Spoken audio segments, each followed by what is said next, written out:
ये आकाशवाणी का भोपाल केंद्र है। प्रस्तुत है राज्य स्वास्थ्य सूचना शिक्षा संचार ब्यूरो मध्य प्रदेश भोपाल का सजीव फोन इन कार्यक्रम, जिसका विषय है कोविड-19 वैक्सीन टीकाकरण अभियान। नमस्कार। आकाशवाणी भोपाल और विविध भारती भोपाल से मैं राजूर कर राज आज के इस खास कार्यक्रम में आप सबका स्वागत करता हूं। आप सब जानते हैं आज का विषय है कोविड-19 वैक्सीन टीकाकरण अभियान। आप सब वाकिफ़ हैं इस बात से कि कल 16 जनवरी यानी शनिवार से देश में कोरोना वैक्सीनेशन शुरू हो जाएगा। प्रधानमंत्री जी वैक्सीनेशन प्रोग्राम की शुरुआत करेंगे। साथ ही वैक्सीन लगवाने वाले कुछ लोगों से वीडियो कॉन्फ्रेंसिंग के जरिए बात भी करेंगे। इस वैक्सीन की प्रतीक्षा न केवल भारत को, पूरे विश्व को एक लंबे समय से रही है। कोरोना वायरस के कारण, कोविड के कारण, इस महामारी के कारण जिस तरह से सारी दुनिया चिंतित रही है, सारी दुनिया में जिस तरह से कोरोना वायरस का प्रभाव हुआ है, दुष्प्रभाव हुआ है, ये बहुत ही चिंताजनक है। सारे विश्व की सारी गतिविधियां एक तरह से रुक सी गई। बहुत मुश्किल समय गुजारा है सारी दुनिया ने। दुनिया के कई देशों ने अपने अपने स्तर पर यह कोशिश की कि वो इसकी रोकथाम के लिए अपने अपने तरह से प्रयास करें। टीकाकरण उसमें से टीके का आविष्कार और उसकी व्यवस्था, ये तमाम दुनिया के देशों की प्राथमिकता रही। और अब जबकि टीका आ चुका है, वैक्सीन आ चुकी है, तो उसे किस तरह से लगाया जाएगा, किस तरह से उसकी व्यवस्था की जाएगी, किस तरह लोगों तक पहुंचेगा, ये तमाम बातें हमारे लिए एक जिज्ञासा का विषय भी है और ज़रूरी भी है। हम सबके मन में ये सवाल पैदा होते हैं कि ये टीका हम तक कैसे पहुंचेगा, टीका हमें कैसे लगेगा, अगर टीका लगेगा तो उसका हम पर क्या प्रभाव होगा या क्या दुष्प्रभाव होगा। अगर कोई इस तरह की स्थिति बनती है तो हम उससे निपटने के लिए क्या प्रयत्न करेंगे, हमारी क्या तैयारियां हैं, सरकार हमें किस तरह मदद करेगी, हम सरकार से किस तरह मदद ले सकेंगे, तमाम तरह के सवाल हैं हमारे मन में। इन तमाम सवालों के जवाब देने के लिए हमारे साथ स्टूडियो में इस समय उपस्थित हैं डॉक्टर संतोष शुक्ला जी, राज्य टीकाकरण अधिकारी, और Shri Vipin Shrivastava ji, engineer state cold chain officer. आपके मन में कोई भी सवाल हो, कोई भी जिज्ञासा हो आपकी, कोई भी शंका हो आपके मन में, तो आप हमें टेलीफोन कर सकते हैं। हमारा टेलीफोन नंबर है 2660-902 और 2660-903। भोपाल का स्टूडियो कोड है 0755। तो संतोष शुक्ला जी और विपिन श्रीवास्तव जी, हम आपका स्वागत करते हैं आज हमारे स्टूडियो में। सबसे पहले तो डॉक्टर संतोष शुक्ला जी से हम जानना चाहेंगे कि ये जो टीकाकरण कल से शुरू हो रहा है, इसको लेकर क्या तैयारियां हैं और क्या व्यवस्था सरकार की है। जिसका था हमको इंतजार, वो घड़ी आ गई। हाँ, वो बिल्कुल घड़ी आ गई है और हमें एक उपहार के रूप में नव वर्ष का एक उपहार मिल चुका हैगा, कोविड-19 वैक्सीन का। आप सबको मालूम है कि विगत वर्ष हम लोगों ने इस महामारी को झेला है और एक ऐसी बीमारी जो लाइलाज साबित हो गई, एक ऐसी बीमारी जिसने पूरे विश्व को कैद खाना बना दिया, एक ऐसी बीमारी जिसने हमारे अपनों को हमसे बिछुड़ते हुए हमने देखा है, और एक ऐसी वैक्सीन जो हितकारी है, सुरक्षित है, असरकारी है और हानि रहित है। तो हमें इसका स्वागत करना चाहिए और हम लोग एकजुट होकर इस टीकाकरण अभियान को सफल बनाना है हमें। विपिन जी, आप क्या कहना चाहेंगे? जी नहीं, जैसे आपने पूछा कि क्या तैयारियां हैं, क्योंकि आपको मालूम है कि इस पेंडेमिक से हम 1 साल से झेल रहे थे। भारत सरकार, हमारी सरकार और हमारे जितने भी डेवलपमेंट पार्टनर और डायरेक्टर ऑफ हेल्थ की टीम ये कई महीनों से तैयारियां की, अगर वैक्सीन आती है तो इसको कहाँ रखना है, जी क्योंकि ये हो गया था कि इस वैक्सीन को यदि 2 से 8 डिग्री सेंटीग्रेड में रखना है तो इसकी हम लोगों ने पूरी तैयारियां की हैं।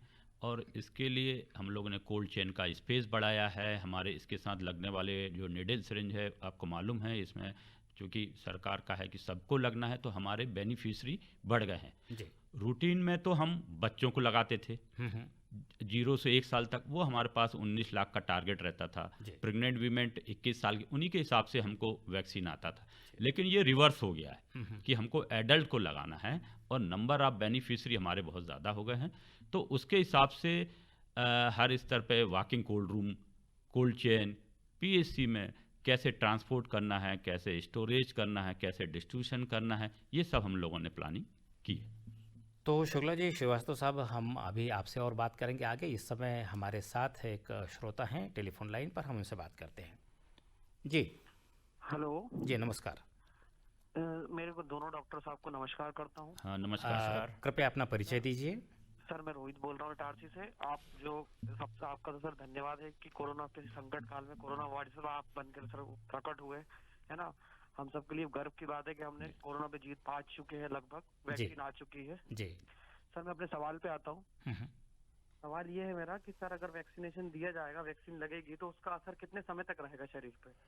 दोबारा कोरोना वायरस होने की चांस कब बन जाएंगे शरीर में? जी रोहित जी, शुक्ला जी आपकी बात का हाँ, जवाब दें। देखिए, कोई भी टीका जब हम देते हैं किसी बीमारी के खिलाफ, तो एंटीजन एंटीबॉडी हमारी निर्माण होती हैं।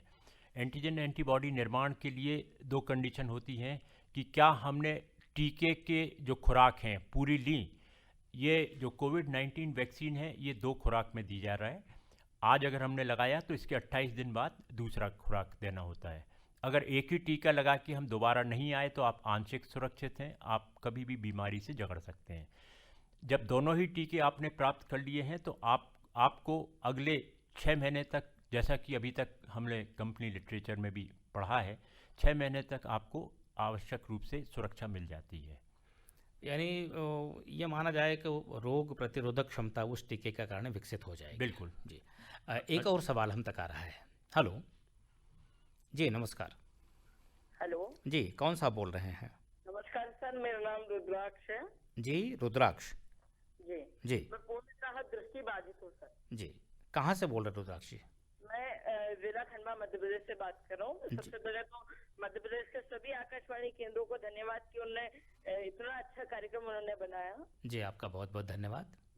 और मैं जानना चाहता हूँ, जैसे कोविशील्ड है या कोवैक्सीन है, तो हमारे देश में मतलब मध्य प्रदेश में अभी आकाशवाणी भोपाल के समाचारों में भी मैंने सुना कि 94,000 डोजेज आ चुके हैं। जी तो मतलब अब जैसे कोविशील्ड अच्छी है या कोवैक्सीन अच्छी है, पहला प्रश्न तो मेरा ये है। तो शुक्ला जी आपके बात का जवाब दे रहे हैं। जी, देखिए, मैं आपको फिर से बता दूं कि भारत विश्वगुरु है टीकाकरण कार्यक्रम में। 150 राष्ट्रों में हमारे निर्माताओं के द्वारा टीके वितरित किए जाते हैं। विगत वर्ष WHO ग्लोबल इनिशिएटिव और बिल गेट्स फाउंडेशन ने सर्टिफिकेट और ऑनर किया था 7 लोगों को। उसमें 2 हमारे निर्माता थे, भारत एंटीबायोटिक, और साथ में ये सीरम इंस्टीट्यूट ऑफ इंडिया।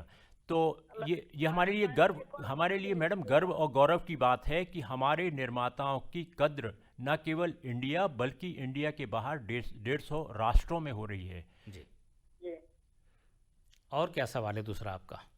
जी और मेरा एक और एक प्रश्न है कि जैसे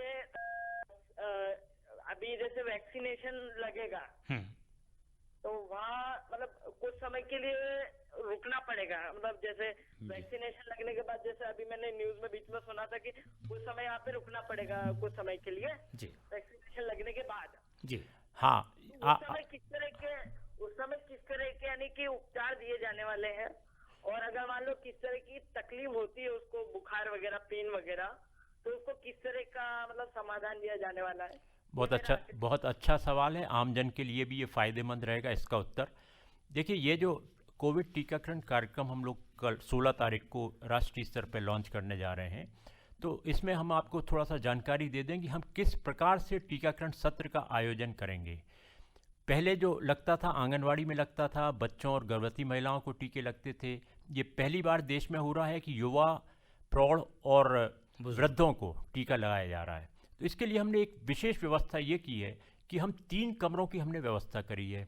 जैसे ही आपका नाम एसएमएस के माध्यम से आप तक एक दिन पहले पहुंच जाएगा कि आपको अमुक स्थान पे इतने बजे टीका लगाने आना है। वो जब मैसेज मिलता है तो आपको अपने साथ आइडेंटिटी कार्ड भी लाना पड़ेगा। 11 प्रकार के आइडेंटिटी कार्ड भारत शासन ने लिस्टेड किए हैं, उसमें कोई भी आप ला सकते हैं। खासतौर से आधार कार्ड के बारे में कहना चाहूँगा कि आधार कार्ड में जो आपका टेलीफोन नंबर या मोबाइल नंबर है, वही मोबाइल नंबर आपको अपने साथ रखना चाहिए, क्योंकि एसएमएस उसी पे ही आएगा। और श्रोताओं को ये भी कहना चाहता हूँ कि यदि आपने टेलीफोन नंबर या मोबाइल नंबर बदल लिया है, जो आधार कार्ड में था पहले वाला, तो अभी आप उसको नया वाला नंबर आप उसमें 1 हफ्ते के अंदर पोस्ट ऑफिस में जाके बदल सकते हैं। इसके बाद जब आप यहाँ पे टीकाकरण सत्र पे आएंगे तो वहाँ पे सब कोविड प्रोटोकॉल के हिसाब से आपकी जांच होगी। आपका थर्मामीटर से टेम्परेचर लिया जाएगा, पल्स ऑक्सीमीटर से ऑक्सीजन लेवल लिया जाएगा, और फिर से ये भी पूछा जाएगा कि आप किसी गंभीर एलर्जी या गंभीर बीमारी से जकड़े हुए तो नहीं हैं। ये बातचीत होने के बाद जब सब कुछ सही निकलता है तो आपको वेटिंग रूम में पहुंचाया जाएगा। वेटिंग रूम में प्रतीक्षा करने वाली स्थल पर हमारा एक कर्मी रहेगा, वैक्सीनेशन ऑफिसर। वो आपके मोबाइल पे आए हुए संदेश का मिलान अपने मोबाइल से करेगा, आपके आइडेंटिटी कार्ड को भी उसी के माध्यम से चेक करेगा। जब सब कुछ सही पाया जाएगा तो आपको बोला जाएगा कि इंतज़ार कीजिए।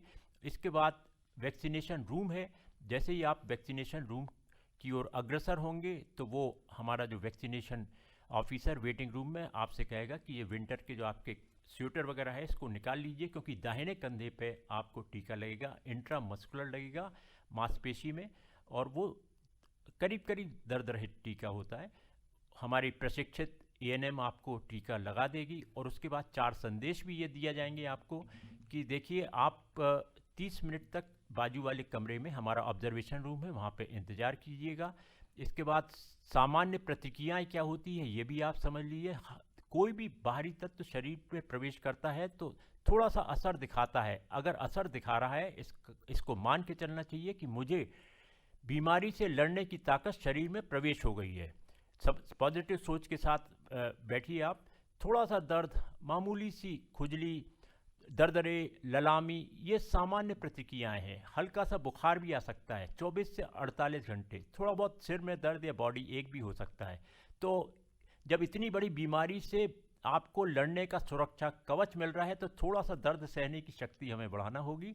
पैरासीटामोल की गोली हम आपको उपलब्ध करा देते हैं, और ये भी कहते हैं कि ठंडे पानी की पट्टी जहाँ पे टीका लगा लेना, ये आपको राहत दिला देगा।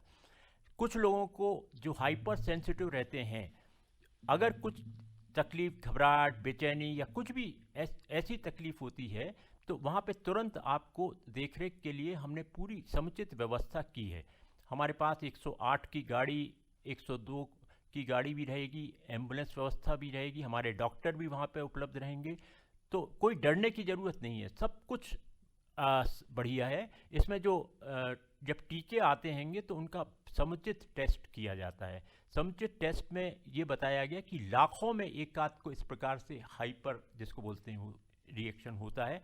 और देखिए, एक तरफ तो हमारे पास वो दवा है कि तुरंत आपका जो भी सिम्टम हो रहा है उसको नियंत्रित कर लें, और एक तरफ ऐसी बीमारी है जो 5% मौत का कारण बनती है।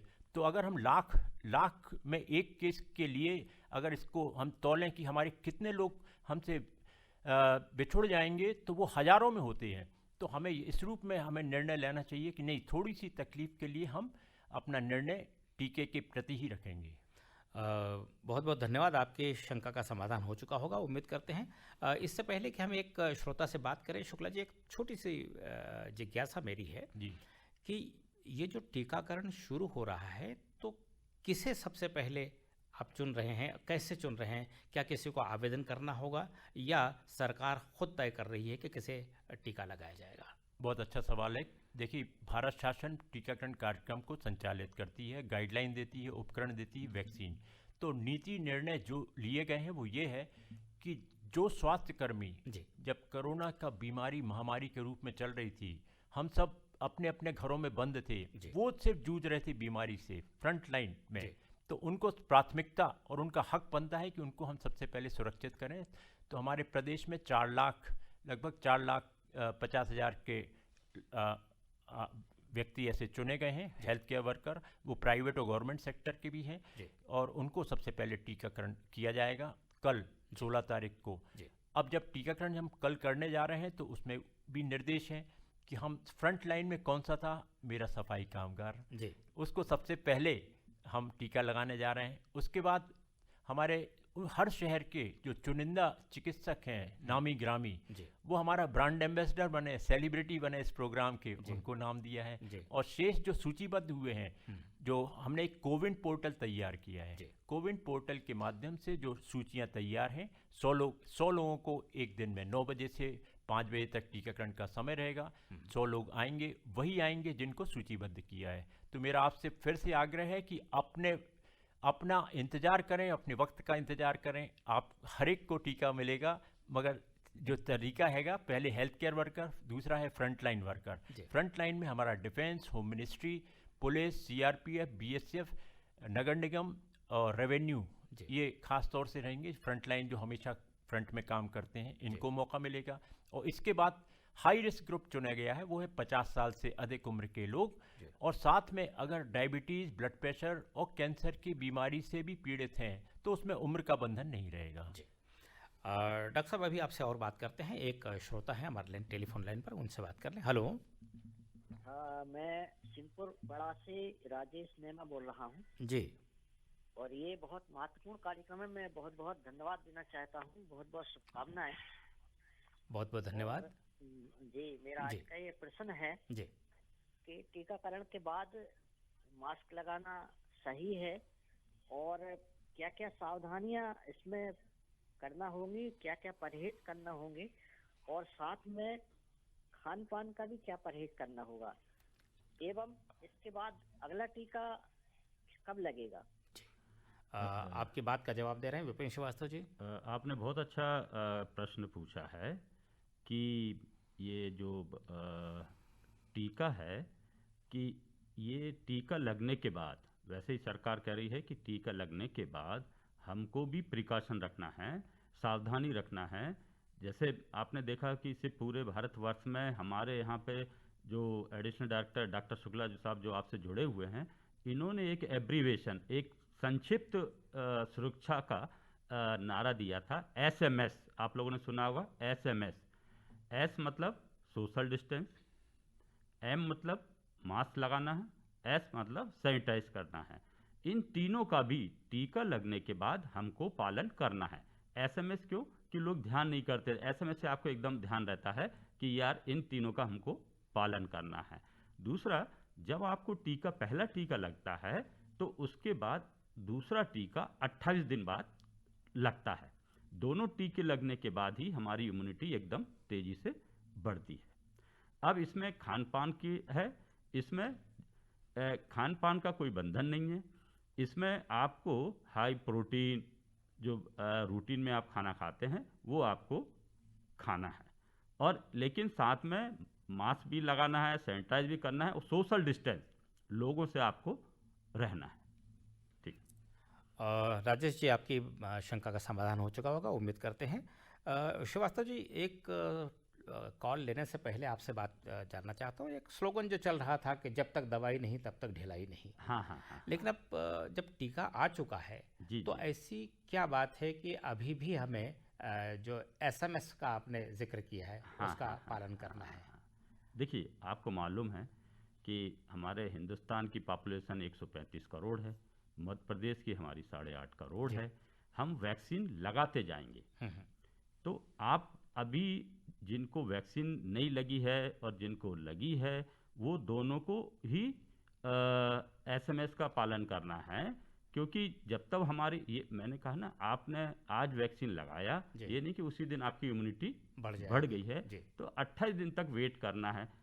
तो आपको मास्क लगाना है। दूसरा, ये वैक्सीन जो आई है ये बिल्कुल सुरक्षित है, क्योंकि जब पहले वैक्सीन आती थी आपको लगता था, सभी का ये शंका रहता था कि साहब कई साल तक सर्वे होता है, रिसर्च चलता है, फिर मार्केट में आती है।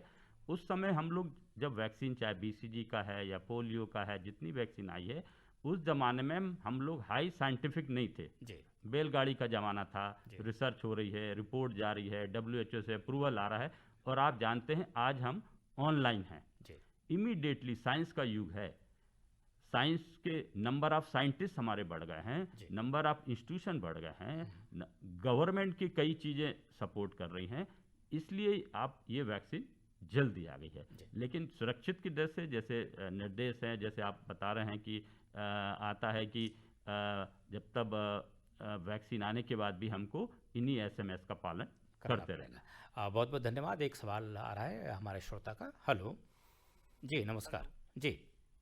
सर जी, मैं धर्म सिंह राजपूत बात कर रहा हूँ सर, आपसे ग्राम बांसला से, जी तहसील सुजानपुर से। जी और मेरा प्रश्न सर, पहले तो मैं आपको डॉक्टर साहब जो भी है उनको बहुत बहुत मतलब आभार व्यक्त करना चाहूँगा कि बहुत अच्छा कार्यक्रम आज विविध भारती के माध्यम से आपने रखा है जी। इससे लोगों की जो भी धारणाएं हैं वो मतलब इससे समस्याएं जो थी वो जी जी, सवाल कीजिए, क्योंकि बहुत सारे लोग बहुत सारे सवाल करना चाह रहे हैं। जी जी सर, सवाल मेरा ये है कि जैसे ये टीकाकरण जो आ रहा हम हमारे लिए वैक्सीन का, तो ये हम तक सर कब तक पहुंच पाएगा? शुक्ला जी बता रहे हैं आपको। आपकी उम्र क्या है? सर मेरी उम्र है लगभग 42-44 साल के लगभग। हाँ, तो थोड़ा आपको इंतज़ार करना पड़ेगा। प्रथम फेज़ में हमने 50 साल से अधिक उम्र के लोगों को रखा है, तो आप द्वितीय फेज़ में जाएंगे जब हमारा प्रथम फेज़ हो जाएगा। जी बहुत बहुत धन्यवाद धर्म सिंह जी। शुक्ला जी, जैसा आपने बताया कि ये दूसरे फेज़ में आएंगे, 50 साल से कम है इसलिए, तो क्या सरकार स्वतः चयन करेगी जिनका टीकाकरण होना है, या लोग आवेदन करेंगे, किसी को अपनी इच्छा जाहिर करनी पड़ेगी कि हमें टीका लगवाना है? देखिए, इसकी क्या व्यवस्था की है, एक नया कोविन पोर्टल तैयार किया है जिसमें पंजीकरण कराना होता है। अब जैसे आज हेल्थ केयर वर्कर की मैं बात करूं कि जितने भी हमारे शासकीय तंत्र में लिस्ट में शामिल थे, तो वो शासकीय तंत्र से लिस्ट ले ली गई और कोविड पोर्टल में डाल दी गई। जितने प्राइवेट थे वो हमारे क्लिनिकल एस्टेब्लिशमेंट एक्ट के तहत दर्ज हैं अस्पताल, तो उसमें अस्पताल में जितने भी कर्मचारी थे, एक हमने फॉर्मेट बना के दिया, उन्होंने अपनी जानकारी दी, हमने कोविड पोर्टल में रख दी उसको।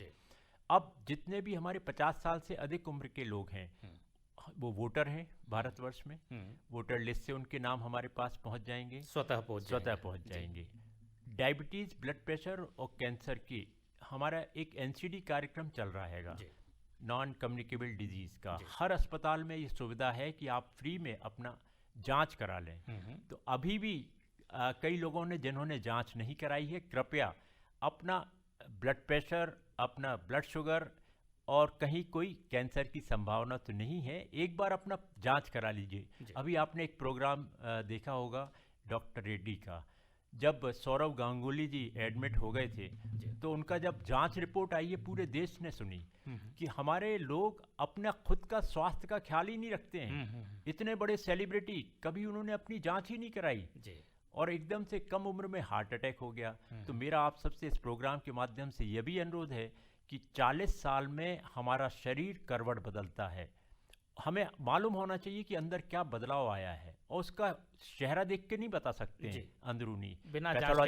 पैथोलॉजिकल ECG आदि जो टेस्ट हैं और सब फ्री में उपलब्ध हैं हर शासकीय अस्पताल में, जरूर कराएं। तो ये जांच कराने के बाद यदि मधुमेह या रक्तचाप की बीमारी मालूम पड़ती है, तो क्या कहीं पंजीकरण, कहीं सूचना देनी पड़ेगी? बिल्कुल, ये वो प्रोग्राम मैं बता रहा हूँ NCD, उसमें कंप्यूटराइज हो जाएगा, निःशुल्क आपको उपचार व्यवस्था होगी। ये अस्पताल खुद पंजीकरण करेगा? अस्पताल में ही होगा, शासकीय अस्पतालों में होगा ये। बहुत बहुत धन्यवाद। एक और सवाल आ रहा है। हेलो जी, नमस्कार। जी नमस्कार डॉक्टर साहब। जी, कौन सा बोल रहे हैं? जी, ग्राम पोस्ट अजनट, जिला महोबा, उत्तर प्रदेश से सुरेश कुमार सैनी बोल रहे सर जी। जी सुरेश जी। जी, मैं जानना चाहता हूँ कि गर्भवती महिलाओं को लगेगा टीका और क्या क्या तैयारी करके जाना पड़ेगा, और मतलब जिला लेवल पे लगेगा कि ब्लॉक स्तर पर? यानी टीकाकरण से पहले क्या तैयारी करनी पड़ेगी जिनको टीका लगवाना है उन्हें, है ना? विपिन जी बता रहे हैं आपको। आप बता दीजिए। देखिए, ये गर्भवती माताओं को अभी फिलहाल नहीं लगेगा, और साथ में 18 साल से कम उम्र के बच्चों को नहीं लगेगा। इसलिए नहीं लगेगा कि अभी फील्ड ट्रायल इनके विषय में नहीं हुई है टीकों के प्रति। और दूसरा सवाल आपका था कि ये कहाँ पे लगेगा। देखिए, जिला अस्पताल में भी लगेगा, हमारा जो सिविल अस्पताल है, सीएससी है, पीएससी है, हर शासकीय अस्पतालों में ये व्यवस्था कर दी जाएगी। तो ये टीका कहाँ लगना है, ये जानकारी तो एसएमएस के जरिए शायद। बिल्कुल, हाँ बिल्कुल। एक बहुत अच्छा साधन, कम्युनिकेशन की क्रांति है एसएमएस के माध्यम से आपको सूचना मिल जाएगी, तो अब बहुत आसान हो गया है जी। एक और सवाल आ रहा है। हेलो जी, नमस्कार। हेलो जी नमस्कार। जी सर नमस्कार, और विशेषज्ञों को भी नमस्कार। नमस्कार जी, मैं ग्राम गौर झामर, तहसील देवरी, जिला सागर, मध्य प्रदेश से विपिन कटारे बात कर रहा हूँ। जी सर मेरे दो प्रश्न थे। पहला प्रश्न सर ये था कि अगर किसी को वैक्सीन लगाने के बाद कुछ हल्का फुल्का सिम्टम, वैसे तो आता ही है, और अगर कुछ ज्यादा आता है तो क्या उसी सेंटर पे जाना पड़ेगा जहाँ पर वैक्सीन लगाई है, या फिर अपने फैमिली डॉक्टर से या गवर्नमेंट जो जिला चिकित्सालय वहाँ पर कहाँ पर संपर्क करें, पहला।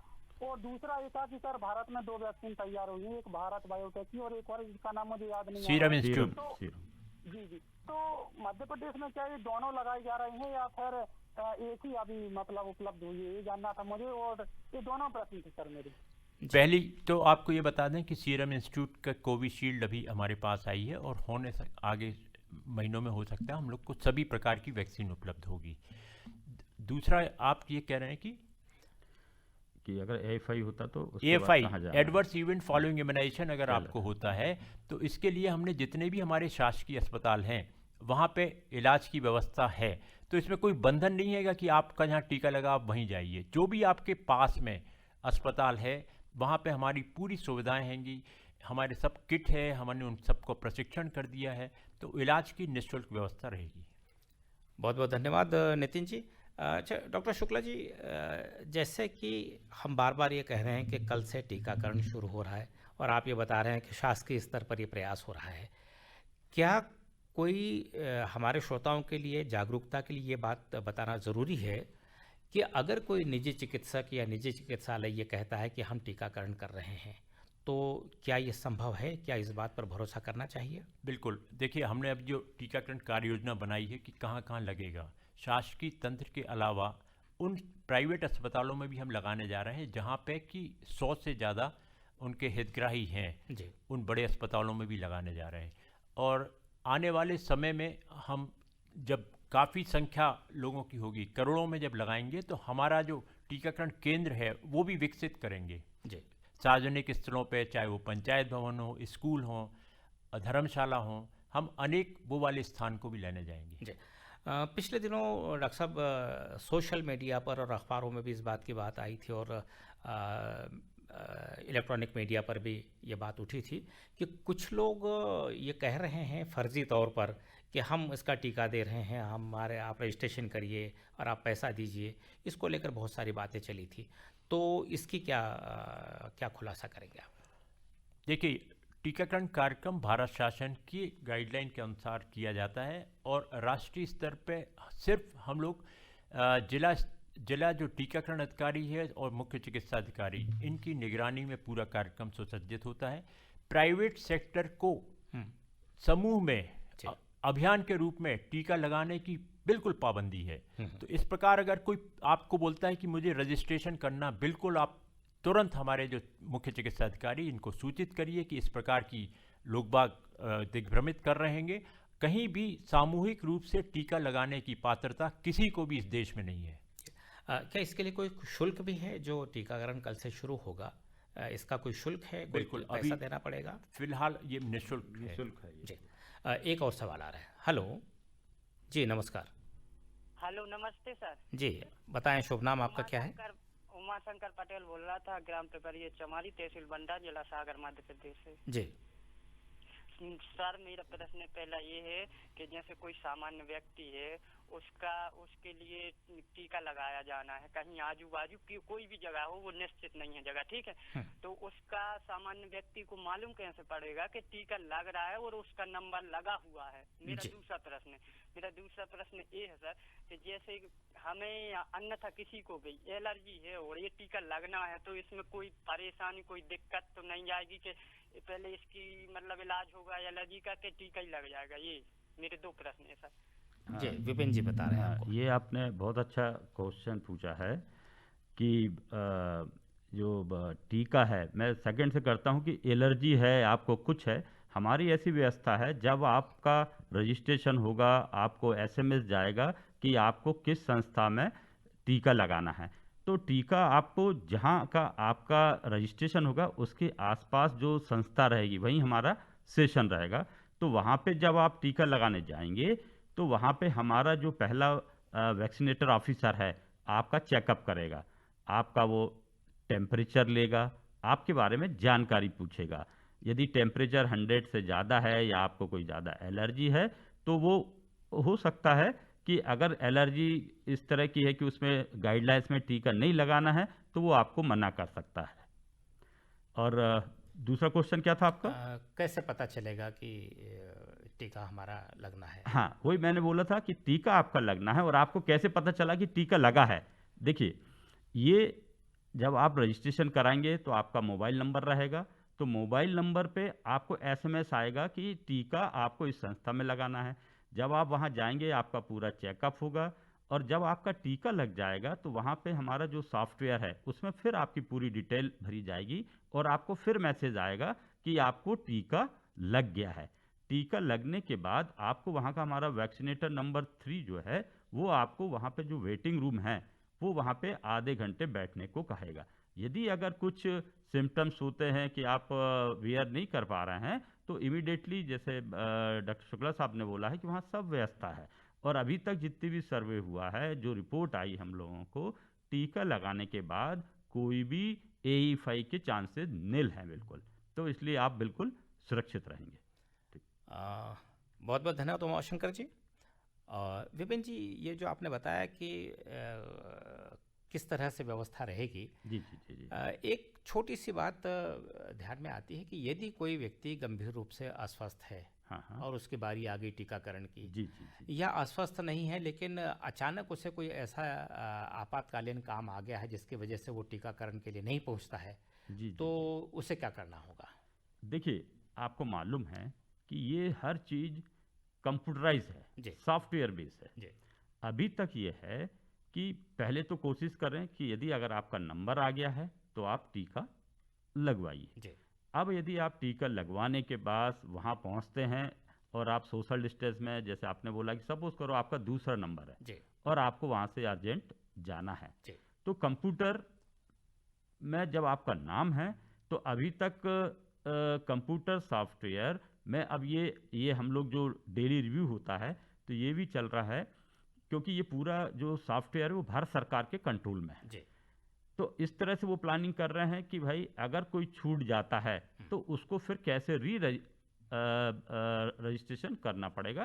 तो ये समय समय पे आपको जानकारी मिलती रहेगी। बहुत बहुत धन्यवाद। एक और सवाल आ रहा है। हेलो जी, नमस्कार। नमस्कार जी, अपना नाम बताइए। सुखनंदन तिवारी, रीवा, उम्र 84 वर्ष। उम्र 84 वर्ष।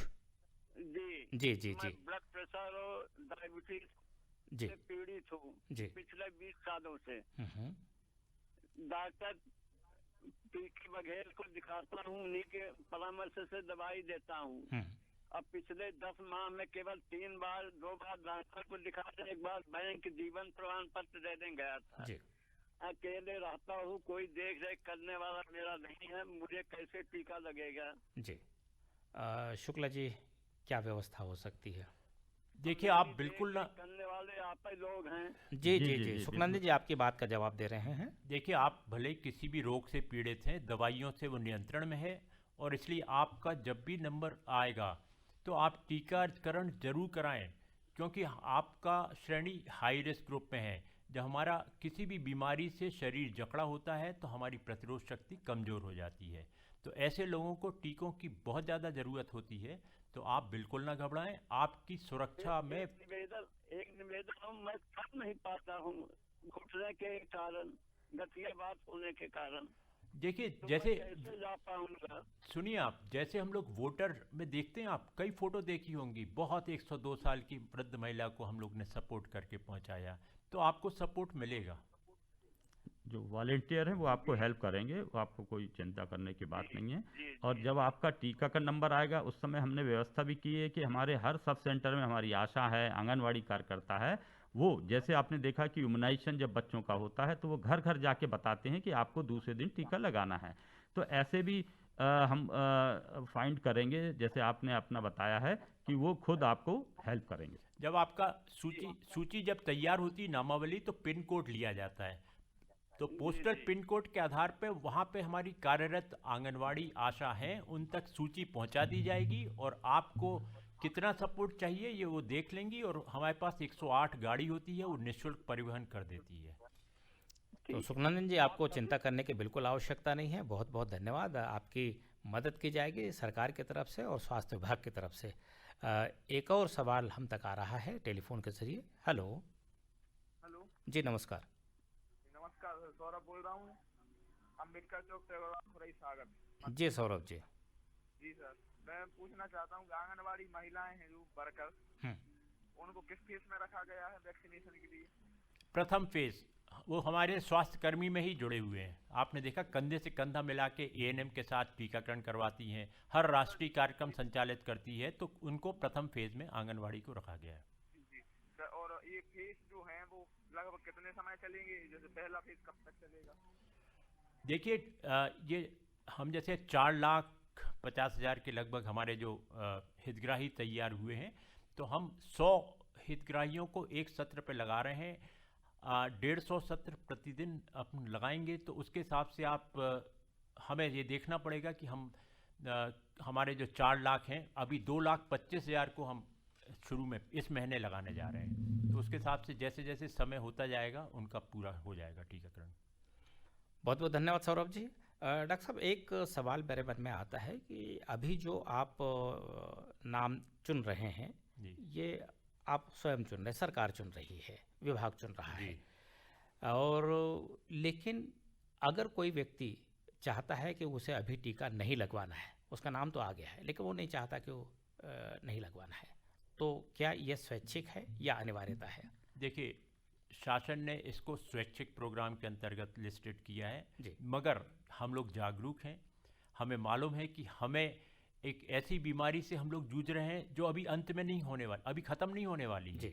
आपको मालूम है पोलियो 5,000 साल पुरानी थी, वायरस की बीमारी, और उसको हमने 1995 से पल्स पोलियो चालू किया तो 2014 में अंत किया था। तो हम बिल्कुल ये चीज़ बिल्कुल भूल जाएं कि अभी हमने टीका लगाया और कल बीमारी खत्म हो जाएगी। लंबे वर्षों तक चलने वाली बीमारी, यानी ये कहे कि स्वैच्छिक होते हुए वह अनिवार्य है। स्वयं स्वप्रेरणा से हमें आगे आना चाहिए, स्वप्रेरणा से आप आगे आए, समझदारी दिखाएं। बहुत बहुत धन्यवाद। एक और सवाल। हेलो जी, नमस्कार। नमस्कार सर जी। जी, कौन साहब कहाँ से बोल रहे हैं? हम पाटन जिला जबलपुर से बोल रहे हैं सर, राजेंद्र कुमार साहू जी। जी, हमारा प्रश्न ये है सर जी के जो ग्रामीण क्षेत्र में हम जाते हैं प्रतिदिन स्कूल के लिए, तो लोग पूछते हैं क्या वरिष्ठ लोगों के लिए भी है कि जो बीमारी से ग्रस्त हैं उन लोगों के लिए है ये टीका क्या? जी, वैसे तो ये बताया जा चुका है लेकिन अब फिर से एक बार आपकी जानकारी के लिए बता रहे हैं डॉक्टर साहब। देखिए, ये सभी के लिए है। पहली बार इस देश में हो रहा है कि युवा, प्रौढ़ और वृद्ध करोड़ों लोगों के लिए टीके, एक मंगल टीका आया है और बहुत खुशनुमा टीका हैगा, बहुत असरकारी है। इसमें हमें ये चिंता और चिंतन नहीं करना चाहिए कि किसके लिए, सबके लिए है ये। जी, बहुत बहुत धन्यवाद राजन जी। एक और सवाल हम तक आ रहा है टेलीफोन के जरिए। हेलो। हाँ जी सर, बैतूल जिले से बोल रही हूँ, संगीता नागले बोल रही हूँ सर। जी संगीता जी, क्या सवाल है आपका? सर, जिसका हीमोग्लोबिन भी कम है और जिसको बहुत कमजोरी है उनको भी टीका लगेगा क्या? देखिए, हीमोग्लोबिन कम का इलाज है आयरन की गोली निःशुल्क मिलती हैगी। आप अपना रेडियो सेट जरा धीमे कर दीजिए। आंगनवाड़ी और स्वास्थ्य संस्थाओं में निःशुल्क मिलती है। पहले आप इलाज करा लें, जिससे आपका जब टीका लगेगा तो आप में जो सुरक्षा दर है वो तेज़ी से विकसित होगी। अगर आप हीमोग्लोबिन कम लेके अभी जाएंगे तो उसमें थोड़ा सा सीरो कन्वर्शन कहलाता है, एंटीजन एंटीबॉडी में थोड़ा सा विलंबता होगी। तो हम, जब आपने बहुत अच्छा सवाल किया कि हमें मालूम हो गया कि हम कमज़ोर हैं, तो कमज़ोर शरीर को पहले स्वस्थ शरीर बना लें आप। वैसे आपको सबसे पहले आवश्यकता है टीकों की, ऐसे लोगों को। बहुत बहुत धन्यवाद संगीता जी। उम्मीद करते हैं कि आपके शंका का समाधान हो गया।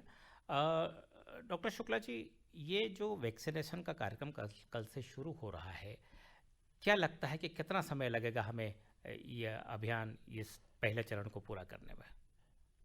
देखिए, ये हम लोग क्योंकि नियमित टीकाकरण कार्यक्रम हमारे देश में चल रहेगा, मंगलवार और शुक्रवार हमारे प्रदेश में टीकाकरण के दिवस होते हैं जी। और एक रविवार, तो 3 दिवस तो हमारे अलग हो गए। तो हमें सिर्फ 4 दिवस कोविड वैक्सीनेशन के लिए मिलेंगे, सोमवार, बुधवार, गुरुवार और शनिवार।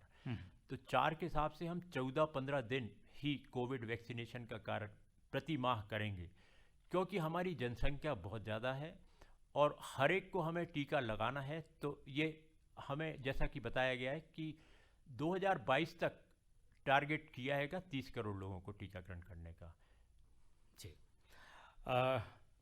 एक और सवाल हम तक आ रहा है। हेलो जी, नमस्कार। नमस्ते सर जी। जी। गांधी पार्क मनपुरा, जिला शिवपुरी, मध्य प्रदेश। सर जी, मनोज नामदेव। जी मनोज जी, क्या सवाल है आपका? जी महोदय जी, मेरा ये सवाल है कि जैसे किसी गर्भवती महिला है और वो कोविड-19 से पीड़ित है, उसको टीका लगना है और वो 50 साल से कम की उम्र की है, तो जब टीका अपन लगाएंगे तो उसको कोई बच्चे को तो कोई परेशानी नहीं होगी, पहला। दूसरा प्रश्न ये है कि टीका के बाद महिला को खान पान मतलब जैसे नॉर्मली खाना खाना या कुछ परहेज का, इस प्रकार कुछ मेरा भ्रांति थी, तो सर जी से पूछना चाहता था जी। और आपका सवाल मैं रेडियो पर सुन रहा हूँ ध्यान से। जी जरूर, धन्यवाद। देखिए, खान पान तो हमें वैसे ही पौष्टिक आहार लेना चाहिए और टीका लगने के पहले और टीका लगने के बाद ऐसा कोई बंधन नहीं है कि क्या खाएं और क्या ना खाएं। दूसरा आपका सवाल था गर्भवती महिला को अगर टीका लगता है तो क्या बच्चे पर कोई असर पड़ेगा? अच्छा, तो देखिए, अभी गर्भवती माता को ही टीका अभी नहीं लगा रहे हैं हम। इसलिए नहीं लगा रहे हैं क्योंकि अभी उसकी फील्ड ट्रायल नहीं हुई है। जब फील्ड ट्रायल हो जाएगी और अगले महीनों में या साल में एक बार हमें खबर मिल गई कि हम लगा सकते हैं, तभी होगा ये। तो अभी फ़िलहाल तो हम बच्चे की चिंता बिल्कुल ना करें, क्योंकि गर्भवती महिला को हम टीका नहीं लगा रहे हैं। डॉक्टर साहब, एक सवाल और है कि जो व्यक्ति अभी संक्रमित होकर ठीक हो चुका है या जो अभी संक्रमित है, तो क्या उसे भी टीका लग रहा है? गाइडलाइन के अनुसार हाँ, इसलिए लगना है क्योंकि अभी हमने जब सीरो स्टडी हुई, भोपाल की बताएं तो 26% सीरो कन्वर्शन मात्र हुआ जी। और आपको मालूम है कि हर्ड इम्यूनिटी के लिए कम से कम 50%, और अगर 80% हर्ड इम्यूनिटी हो जाती तो बीमारी जो है टोटल महामारी कंट्रोल हो जाती है जी। तो ऐसे लोगों को जो पॉजिटिव थे और उनका नेगेटिव आने के 14 दिन बाद हम टीका लगाना आवश्यक है, जिससे कि उनकी फर्दर एंटीबायोटिक्स बढ़ें। और अभी एक आज ही आपने पढ़ा होगा, रिसेंट रिपोर्ट आई है, वैज्ञानिकों ने बताया है कि जो नैसर्गिक हमारे एंटीबॉडीज़ बने हैं बीमारी के कारण, उससे ज़्यादा बेहतर एंटीबॉडीज़ टीकों के बाद निर्माण होगी। जी, बहुत बहुत धन्यवाद। विपिन जी, ये जो 2 से 8 डिग्री का तापमान नियंत्रित करेंगे आप वैक्सीनेशन के लिए और वैक्सीन रखने के लिए, तो अगर पहली बात तो ये है कि कैसे इसको तैयार किया जा रहा है, कैसे इसकी व्यवस्था की जा रही है? जी, कई शंका रहती है कि वैक्सीन को कैसे सुरक्षित बेनिफिशियरी तक पहुंचाई जाएगी। इसमें हम लोग, सरकार ने बिल्कुल 100% व्यवस्था की है कि कोल्ड चेन व्यवस्था मैन्युफैक्चर, जैसे सभी को पता है कि सीरम और बायोटेक बना रही है और हमारे यहाँ अभी सीरम का फर्स्ट फेज का वैक्सीन आया है। ये मैन्युफैक्चर से लेके और हितग्राही तक लगने तक हर स्तर पे इसमें कोल्ड चेन की व्यवस्था की गई है। जैसे अभी रिसेंटली न्यूज़ में देखा होगा कि सभी वैक्सीन एयर से आई है, कहीं स्पेशल एयर से आई है, और इसको एयरपोर्ट से कलेक्ट करने के बाद ये जो पैकिंग है ये प्रॉपर कोल्ड चेन में इसमें था, इसमें आइस पैक लगे थे और इसमें हमने पहले ही कैलकुलेट कर लिया था कि मध्य प्रदेश में 4 जगह वैक्सीन आना है, भोपाल, इंदौर, ग्वालियर, जबलपुर, और इसमें 3 जगह हमारे एयरपोर्ट कनेक्टेड थे। वहाँ से एयरपोर्ट से हमारा जो कोल्ड चेन रूम है, क्योंकि आपने देखा है कि पूरे मध्य प्रदेश में 5,06,000 वैक्सीन आई है, सब चारों डिपो में उनके हितग्राही के हिसाब से आई है। तो ये पूरा कैलकुलेशन कर लिया था कि कोल्ड चेन कहीं डिस्टर्ब ना हो, तो एयरपोर्ट से हमारा जो वॉकिंग कोल्ड रूम है जिसमें लाखों डोज हम लोग स्टोर करते हैं, जहाँ पे 2 से 8 डिग्री टेम्परेचर रहता है। और जो कोल्ड चेन है वो फुल्ली ऑटोमेटिक है कि यदि एक यूनिट खराब होता है तो दूसरा चालू हो जाएगा, पावर जाएगा तो जनरेटर स्टार्ट हो जाएगा, और यदि जनरेटर पावर नहीं रहेगा तो उसमें 24 से 48 घंटे तक टेम्परेचर रहेगा। और ये अच्छी बात है कि अभी वर्तमान में हमको जो एम्बिएंट टेम्परेचर है वो भी सपोर्ट कर रहा है, क्योंकि हर वैक्सीन का डिपेंड रहता है कि एम्बिएंट टेम्परेचर कितना है। तो उसमें वॉकिंग कोल्ड रूम में है। अब वहाँ से हमारी अभी डिस्ट्रिक्ट में डिस्ट्रिक्ट स्टोर के कोल्ड चेन रूम है, वहाँ पे सुरक्षित वैक्सीन पहुँच गई। और वहाँ से जैसे शुक्ला साहब ने बोला कि 16 तारीख को सेशन होंगे, जहाँ जहाँ सेशन होगा वहाँ पे वैक्सीन कैरियर जिसमें 48 घंटे तक वैक्सीन रहती है वो हम वहाँ पे पहुँचाएंगे। बहुत बहुत धन्यवाद। एक और सवाल आ रहा है। हेलो जी, नमस्कार। नमस्ते सर, मैं अरविंद बैरागी केसरपुरा तहसील जावद जिला नीमच से बोल रहा हूँ। जी, मेरा पहला प्रश्न ये है कि एक डोज लेने के बाद में कितने समय बाद में वो डोज लिया जा सकता है? और साथ ही मेरा दूसरा प्रश्न ये है सर कि अगर कोई एक डोज ले चुका है या कोविड पेशेंट है और उसको डोज लेने की कितने दिन बाद वो डोज ले सकता है? अगर कोविड पेशेंट है और अगर वो डोज लेना चाहे तो 50 से कम उम्र का। जी, देखिए, जहाँ तक डोज का सवाल है, 2 डोज दिए जाना है। 28 दिन का इंटरवल होना चाहिए दो डोज के बीच में। और अभी एक बार आपको बताया जा चुका है कि अगर वो पॉजिटिव केस है तो नेगेटिव हो जाने के 14 दिन के बाद उसको टीकाकरण किया जा सकता है। जी, बहुत बहुत धन्यवाद अरविंद जी। और एक और सवाल हमारे श्रोता का। जी, नमस्कार। हेलो जी, हाँ सर, नमस्कार। जी, नमस्कार, बोलिए। जय माँ कंकाली मंदिर और ग्राम पोस्ट बंधवापाड़ा जिला शहडोल से संजू साहू बोल रहा हूँ। जी, मेरा सवाल ये है, हाँ बोलिए। जैसे 18 से 50 साल के नीचे वालों का कब टीकाकरण होगा? 18 से नीचे?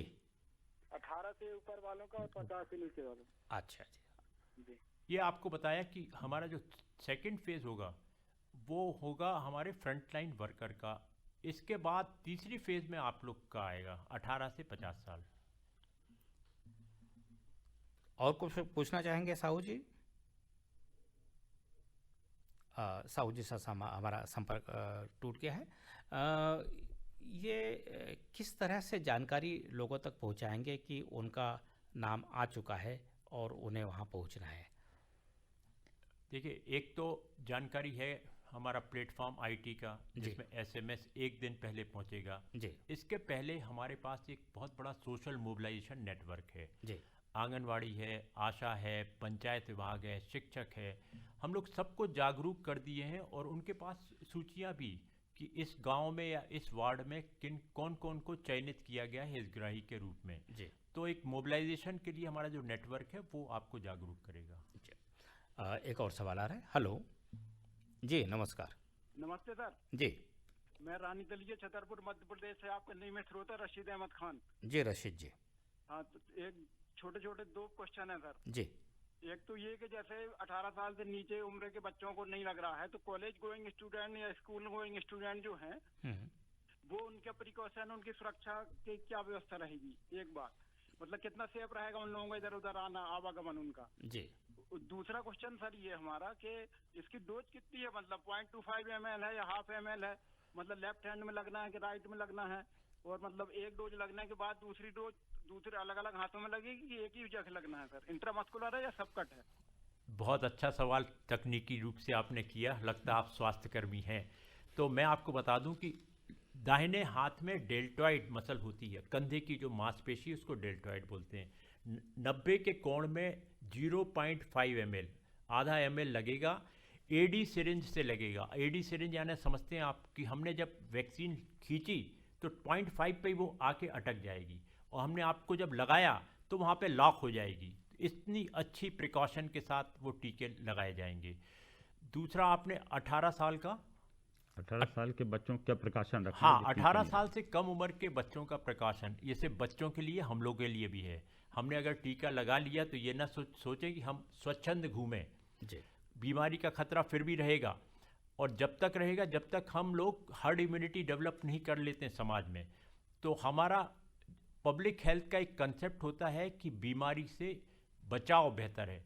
तो बीमारी से बचाव का आपको अभी श्रीवास्तव जी ने बताया था SMS, सैनिटाइजेशन, मास्क और सोशल डिस्टेंसिंग, ये तो हमें अनवरत जीवन का अंग बना के अब जिंदगी जीना होगा। जापान एक राष्ट्र है जिसने सार्स जब आया था तब ये कटिबद्ध हो गए थे, संकल्प लिया था कि अब हम सिर्फ एक कोरोना वायरस का इंतजार नहीं करेंगे, कोई भी वायरस आएगा चला जाएगा, क्योंकि हमने पब्लिक हेल्थ सिस्टम अपना इतना मजबूत कर लिया है कि हम उसको अब छोड़ेंगे नहीं। ये हमारा सुरक्षा कवच है कि हम अपने थूक के माध्यम से जो बीमारी फैलती हैगी वो नाक के माध्यम से हमारे शरीर में लंग्स में पहुंचती है, तो हमने नाक द्वार बंद कर दिया। दूसरा होता है हाथों के माध्यम से कीटाणु जाते हैं, तो हम बार बार उसका हैंड वॉश 20 सेकेंड तक अगर हमने साबुन के पानी से हाथ धो लिया तो कीटाणु रहित हो जाते हैं हमारे हाथ। अगर पानी नहीं मिला है तो सैनिटाइज़र हमारी जेब में चल रहा है, हम सैनिटाइज कर लेंगे। और बीमारी कहाँ होगी? गंदगी में, भीड़ में। तो भीड़ से हम कैसे बचें? इसके लिए हमें अपना जीवन शैली परिवर्तित करना पड़ेगी। ऑनलाइन सिस्टम अभी चालू हो गया है बाज़ार में, हर चीज़ आपको महीने भर का आपका सामान बाज़ार से ऑनलाइन सिस्टम में लें। कोशिश करें कि भीड़ के उसमें ना जाके हम बाहर भी, आपको आइसोलेटेड एरिया में भी सामान मिलता है वहाँ से लें।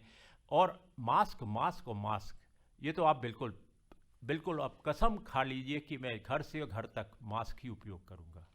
यानी स्वास्थ्य के प्रति जागरूक होना बहुत ज़रूरी है। तो कोरोना वायरस ही क्या, किसी भी तरह की बीमारी हमसे दूर रहेगी। बहुत बहुत धन्यवाद। इसमें ये जरूरी है कि आपको अगर ज़रूरत है, इमरजेंसी, तभी आप घर से बाहर निकलें। जी बहुत बहुत धन्यवाद। एक और सवाल आ रहा है। हेलो जी नमस्कार। जी नमस्कार जी, मैं अमोल सिंह मेहरा बोल रहा हूँ, सिलवानी जिला रायसेन से। जी जी, एक तो मैं ये निवेदन कर रहा था कि जिनका रक्त पतला चल रहा है, डॉक्टरों के एडवाइस के अनुसार उन्हें कितने डोज लगेंगे, उनको लगना जरूरी है, या दूसरे जो शुगर पेशेंट्स हैं उनके लिए क्या व्यवस्था रहेगी, उनको भी लगना है या शुगर उनके नॉर्मल होने पे लगेगा, कैसा क्या है इसका? जी थोड़ा निवेदन कर रहा हूँ। सवाल बहुत अच्छा है आपका कि जिनको रक्त पतला है, यानी जो एस्पिरिन खा रहे हैं, डिस्प्रिन की गोलियां खा रहे हैं, तो उनका जब वक्त आएगा तो उनको ये बता दिया जाएगा, डॉक्टर से आपको सलाह लेना पड़ेगा। तो उसके पहले आप जब टीके के लिए आपका लिस्ट हो रहा है तो उस समय के लिए टेम्पररी आपका डिस्प्रिन की गोली वो बंद कर दी जाएगी। और डायबिटीज़ वगैरह के लिए आप सबको ये फिर से हिदायत देते हैं कि डायबिटीज़ को अनियंत्रित ना होने दें। शुगर जब शरीर में सर्कुलेट करती है तो हार्ट, लंग, किडनी, नेत्र सब जगह असर दिखाती है। तो हमें जब मालूम है कि हमारे पास दवा है डायबिटीज़ कंट्रोल, हमारे पास डाइट कंट्रोल की विधि है और आपके प्राणायाम या शारीरिक व्यायाम की आपको हिदायत है, तो थोड़ा सा नियंत्रित हम जीवन जिए जिससे हमारा शुगर नियंत्रित रहे। बहुत बहुत धन्यवाद अमोल जी। एक और सवाल आ रहा है। जी हेलो जी नमस्कार सर, मैं बैतूल जिले से बोल रही हूँ। मेरा नाम गायत्री सिरसाम है। सर मैं ये जानना चाहती हूँ कि आशा कार्यकर्ता का कोविड-19 में क्या रोल है? आशा कार्यकर्ता का, आशा तो सब कुछ है। इस वक्त स्वास्थ्य की फ्रंट लाइन वर्कर हमारी जो है, हमारा स्वास्थ्य संदेश वाहक है, आशा है। हमारे कार्यक्रमों में लोगों को जोड़ने की कोई कड़ी है, वो आशा है। लोगों को समझदार बनाने के लिए अगर प्रेरणा स्रोत हमें प्रेरित करने वाला कोई जरिया है, वो आप हैं, अगर आप आशा हैं तो। और नहीं तो मैं समस्त आशा, हमारी आशा बहनों को बहुत बहुत धन्यवाद देना चाहता हूँ कि उन्होंने हमारे पोलियो उन्मूलन कार्यक्रम में ज़बरदस्त काम किया, मदर न्यूट्रिशन टिटनेस ख़त्म करने में बहुत ज़बरदस्त काम किया, MR अभियान को जो सफलता दिलाई है कि जिसको राष्ट्रीय स्तर पर सराहना मिली, उसमें आपकी भूरी भूरी प्रशंसा हर स्तर पे की गई। तो आपसे कोविड-19 में जो आपने बीमारी में जितना जोश जज्बे के साथ और जुनून के साथ काम किया है, हमें अपेक्षा है कि मेरी आशा बहनें, हमारी 65,000 आशाएं हैं इस प्रदेश के अंदर, वो अपनी जीवटता का परिचय देते हुए एक भी उनके क्षेत्र में कोविड वैक्सीन से वंचित ना रहे, ऐसा प्रयास करें और संकल्प करें कि कोरोना मुक्त क्षेत्र आप डेवलप करें। और मैं इसमें ये कहूँगा कि आशा हर गांव में है, क्यों वो परिवार को जानती हैं, परिवार को डेली कांटेक्ट में रहती हैं। उनको जो अपना SMS का है, सभी आशा से निवेदन है कि जो SMS का पालन वो जरूर करवाएं। और हमारा खुद का कल्याण पहले करें। आपको मौका मिला है टीका लगाने को, तो आप अपनी आशाओं को ये देखें कि वो निराशा ना करें। आप स्वस्थ रहेंगे तो दूसरों को भी स्वस्थ रखेंगे। बिल्कुल बिल्कुल। बहुत बहुत धन्यवाद गायत्री जी। 5 मिनट का समय लगभग और बचा हुआ है और हमारा टेलीफोन नंबर है 2660-902 और 2660-903। भोपाल का स्टडी कोड 0755। एक और श्रोता।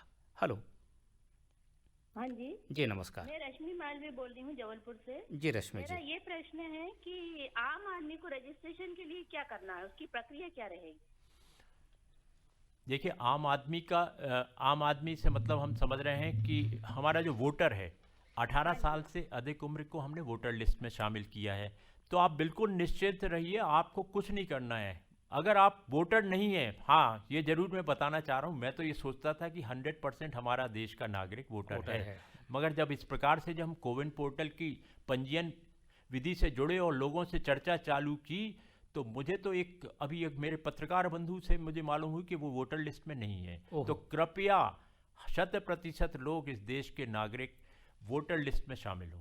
ये तय कर लीजिए कि आपका नाम वोटर लिस्ट में है कि नहीं। अगर नहीं है तो उसमें अपना नाम जरूर जुड़वाइए, क्योंकि वो केवल मत देने का अधिकार ही नहीं है, उससे जुड़े हुए बहुत सारी चीजें हैं। नहीं, आपको कोविड टीका लगने के हक को आप अपने से वंचित कर रहे हैं अगर आपने को जी रजिस्टर नहीं कर रहे हैं। बहुत बहुत धन्यवाद रश्मि जी। एक और सवाल आ रहा है। हेलो जी नमस्कार। लेकिन ये जो डर बना है उसको हम लोग कैसे भगा सकते हैं?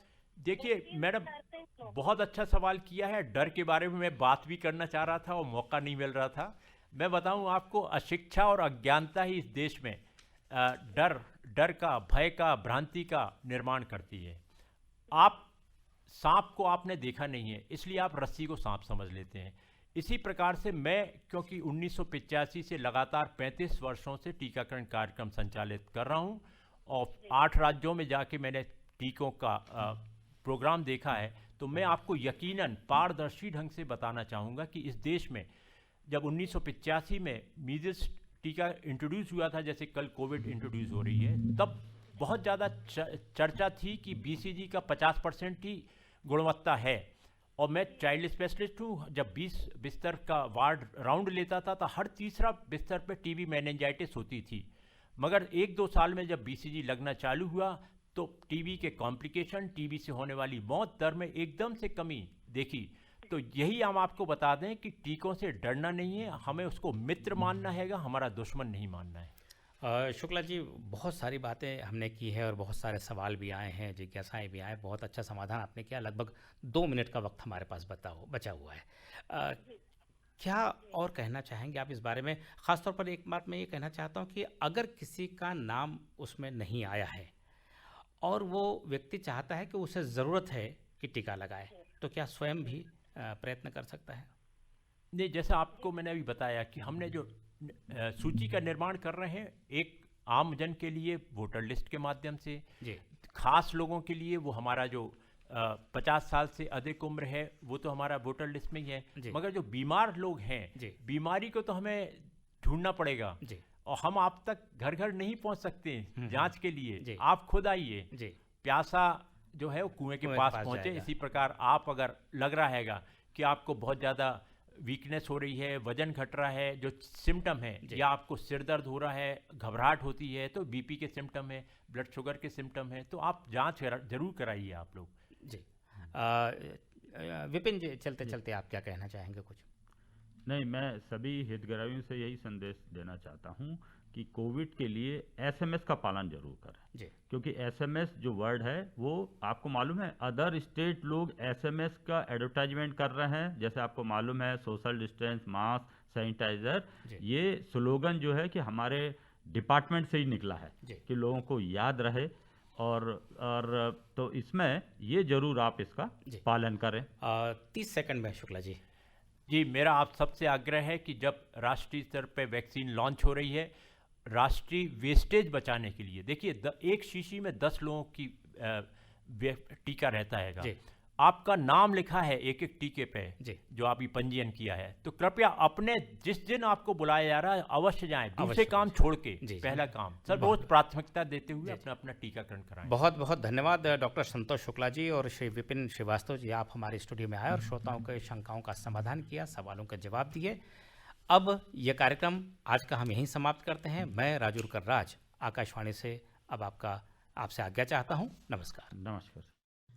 आकाशवाणी भोपाल से अभी आप सुन रहे थे राज्य स्वास्थ्य सूचना शिक्षा संचार ब्यूरो मध्य प्रदेश भोपाल का सजीव फोन इन कार्यक्रम, जिसका विषय था कोविड-19 वैक्सीन टीकाकरण अभियान। ये प्रसारण आकाशवाणी के भोपाल केंद्र से किया गया।